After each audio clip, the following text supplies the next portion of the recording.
14 বছৰৰ মূৰত গম পালোঁ কাৰ্বি আংলঙত ইয়াত ডিফুত গ্ৰন্থমেলা হৈছে।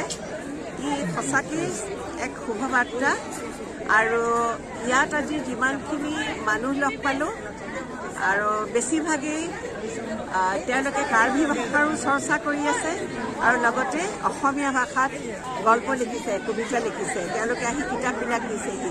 গতিকে মই ভাবোঁ ই এটা সুন্দৰ প্ৰচেষ্টা আৰম্ভ হৈছে।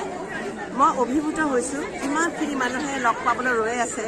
সেইকাৰণেই ভাবিছোঁ যে এই গ্ৰন্থমেলাখন প্ৰত্যেক বছৰে ডিফুত অনুষ্ঠিত হৈ থাকক আৰু আমি ইয়াৰ মাজেৰে, আমি সাহিত্যৰ মাজেৰে মানুহবিলাক আমি সকলো একত্ৰিত হৈ থাকোঁ।